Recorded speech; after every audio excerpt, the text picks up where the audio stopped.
He tosses the poisoned pork onto the side of the road, then slips straight into the elevator and hits the button for the 5th floor. But when the elevator stops unexpectedly at the 3rd floor, he scrambles into the corner to avoid being seen by the woman getting on. While she's distracted, rummaging through her purse, he darts to the other side of the elevator and frantically jabs the closed door button. The woman catches a shadow flickering in front of her, but when she looks up, there's no one inside. Confused, she steps forward to get a closer look, but just a split second before she crosses the threshold, he finally manages to force the doors shut. The truth is, this apartment hasn't been his for a long time. It's a place he used to rent. But since he still had a spare key, he's been sneaking into the current owner's home whenever he pleases. He boots up the computer like he owns the place, then secretly tampers with a reminder on the husband's phone, one about picking up his kid from school at 5:30. Just then, a gut-wrenching cry rings out from below the window. He calmly walks over and peers outside. The neighbor's dog has dropped dead after eating the poisoned meat he threw down earlier. See, every time he snuck back in, the dog next door would bark like crazy. So to eliminate the problem for good, he resorted to poisoning it. That evening, the husband, having missed the school pickup, is in a full-blown screaming match with his wife.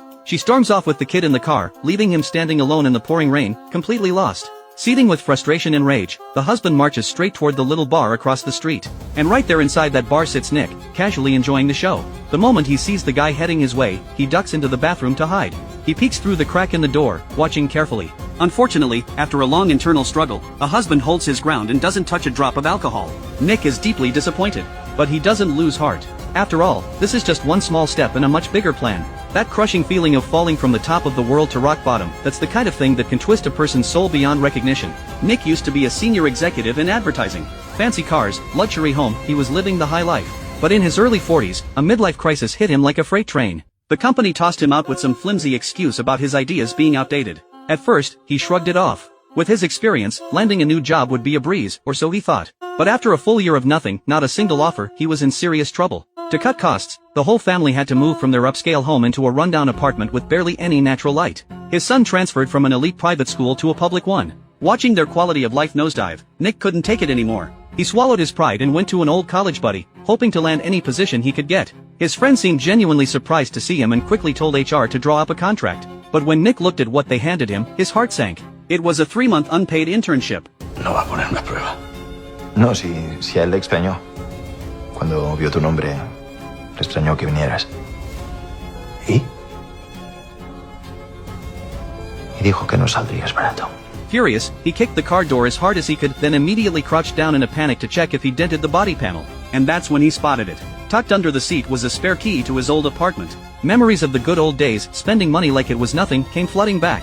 Unable to bear the emptiness, he drove straight to his former building, only to discover someone else was already living there. Defeated, he went back to his shabby place, staring at the dripping faucet. Clutching that key in his hand, a wild, reckless idea began to take shape. The next day, he showed up near the apartment again. He slipped in through the underground garage, took the elevator straight to the 5th floor like he'd done it 100 times. Just as he pulled out the key to unlock the door, the neighbor's dog somehow sensed his presence and started barking hysterically. Guilt-ridden, he quickly ducked inside and shut the door behind him. Looking around the place, so familiar yet so foreign, a wave of loss washed over him. Where his family portrait once hung, there was now a photo of a happy family of 3 strangers. He helped himself to food from the fridge, kicked back on the couch like he belonged there, and even made a pit stop in the bathroom before leaving. To keep up this so-called upper-class lifestyle, he started timing his break-ins around the owner's schedule. But over time, sneaking around just wasn't enough anymore. So he began digging into the new owner's background. He discovered that the husband, Thomas, had once caused a drunk driving accident that injured both his wife and daughter.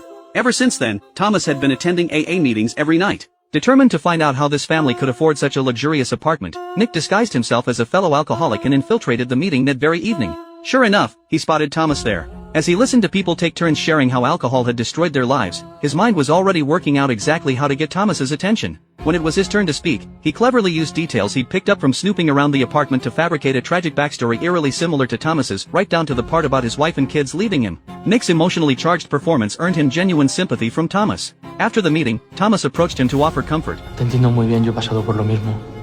Las recaídas son duras. No te voy a contar la de veces que me he caído y me he vuelto a levantar. Así que ánimo, ¿vale? Gracias. And Nick seized the moment, suggesting they grab a coffee together. When he learned Thomas was a vice president at a major corporation, envy burned inside him. But the moment he heard the position came through his father-in-law's connections, a bold new idea took root. The next day, he tossed the poisoned pork by the roadside solely to kill the neighbor's dog. Then he quietly tampered with Thomas's phone, altering the reminder to pick up his daughter from school. Sure enough, that night the couple erupted into a massive fight. He figured Thomas would drown his sorrows in booze, but against all odds, the man wrestled with temptation and held firm. At the next AA meeting, Thomas shared his frustrating ordeal with the group. Nick saw his opening. Using that sympathetic tone of a fellow married man who knows how tough life gets, he sidled up to Thomas for another heart-to-heart. Thomas felt like he'd finally found someone who truly understood him. Moved, he immediately invited his new best friend over to his place. Nick was thrilled. He finally had a legitimate excuse to walk right back into his old home. The next day, he cleaned himself up and headed to the apartment. But the moment he rang the doorbell, a voice called out from behind him. Señor Muñoz? Señor Muñoz. It was the building's groundskeeper, who recognized him. Without missing a beat, Nick lied and said he was just there to pick up some old mail, brushing the man off with a few casual words. He had no idea that this groundskeeper would later become a serious threat. Thomas came downstairs, opened the door, and happily welcomed him inside. Nick kept his emotions in check, putting on his friendliest face. He even sat at that familiar dining table and shared a meal with the couple. Afterward, he volunteered to help Sophie with the dishes, doing everything he could to look like a stand-up guy in front of her. The following morning, while dropping his daughter off at school, Thomas ran into the groundskeeper, who handed the little girl a flower. Then, almost casually, he asked Thomas what they thought of the previous tenant, a man named Nick. ¿Qué le pareció el antiguo inquilino? ¿Qué inquilino? El de su piso. Se pasó ayer, ¿no? A buscar el correo. Creo que se equivoca.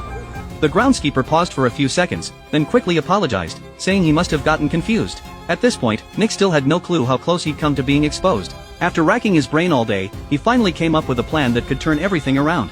He ran his hand lovingly across the steering wheel of his car one last time, then floored the gas pedal and slammed straight into a concrete pillar. He called Thomas in a panic, begging for help.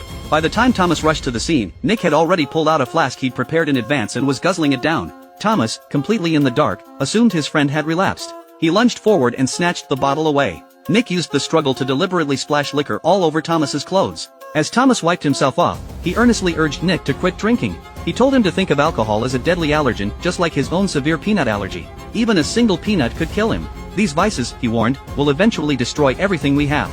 Nick nodded along, playing the humble student. Then he lied, saying his phone was dead, and asked to borrow Thomas's to call a tow truck.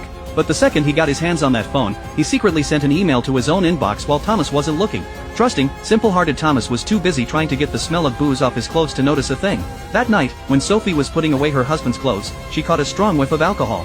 Her stomach dropped. She was convinced he'd been drinking behind her back. Under her relentless questioning, Thomas had no choice but to explain everything. Sophie said she believed him, but a seed of doubt had already been planted. Meanwhile, just as Nick was mapping out his next move, he got a call from the groundskeeper. The man said he knew exactly who Nick really was and wanted to meet at the zoo the following morning. At the agreed time, both men showed up. At first, Nick assumed the guy was looking for a payoff. But instead, the groundskeeper pulled out a roll of tape. ¿Esto qué cojones es? Hoy vas a entrar en el piso. Seguro que tiene una cesta de ropa sucia. Buscas las braguitas, usadas. No me las saques de un cajón. Las pones en la bolsa bien cerrada y conserven el olor. Las de lana. Under the weight of his threats, Nick had no choice but to comply. He broke into the apartment again and dug through the laundry hamper for the little girl's undergarments. Just as he'd bagged them up and was about to leave, Sophie came back. She'd forgotten her phone. Then, of all things, she dialed Nick's number. The buzzing instantly gave him away.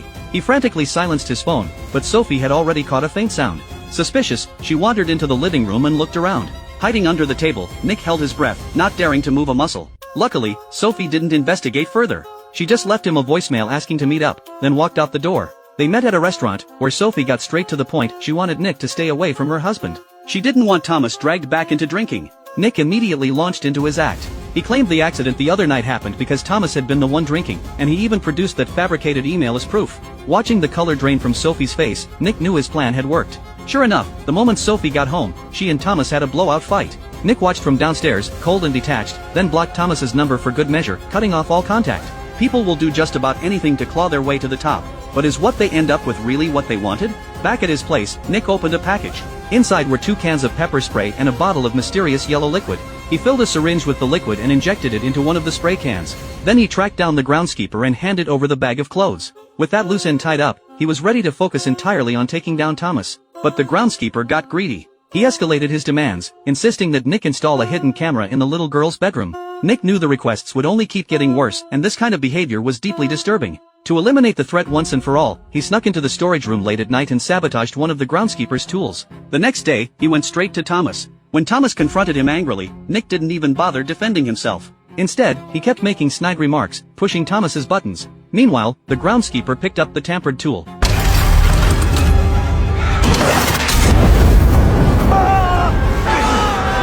He ended up with severe chemical burns and was rushed away in an ambulance. Nick, sporting a bruised-up face, went crying to Sophie, painting Thomas as a monster. He also slipped her one of the pepper spray cans, for protection, he said. Taking full advantage of the rift between husband and wife, he pulled out all the stops to win Sophie over. When he found out the little girl was obsessed with gymnastics, he spared no expense and brought in her idol for a private session. Not only did he make the kid's dream come true, he made sure to snap a cozy group photo, the three of them looking just like a happy family. Then he sent it straight to Thomas. One look at that photo, and Thomas was convinced his wife was having an affair. He smashed his phone in a rage. When he rushed home, he walked right into Nick escorting his wife and daughter back to the apartment. That was the last straw. Thomas stormed inside, demanding answers. Sophie thought he was being completely irrational and refused to engage. And it was that ice-cold dismissal that finally pushed Thomas over the edge.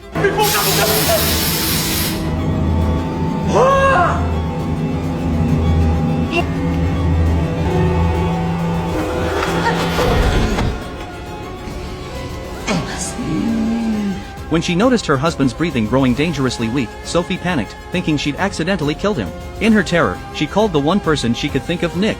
And of course, he was already waiting downstairs. He walked in like he owned the place, calmed Sophie down, and told her to go wait in the bedroom. Then he put on gloves, swapped out the pepper spray for the one laced with peanut extract, and finished off Thomas, who was barely clinging to life. With Sophie's father pulling strings behind the scenes, the police ruled it an accidental death. Nick swooped in, and before long, he'd become Sophie's new husband. Riding on his powerful father-in-law's coattails, he climbed the ladder fast, landing right back in the upper echelon of society.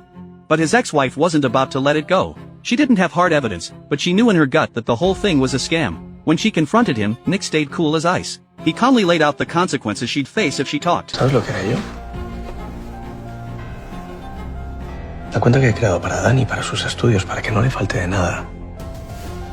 Eso será lo primero que desaparezca. Me la gastaré en pagar un abogado. El mejor, el más caro que encuentre. A continuación, vuestro piso. Bueno, mi piso. Está mi nombre. Lo venderé para pagar a esos abogados carísimos. Tú y Dani acabaréis en la calle. Así que venga, díselo a la policía. Vamos.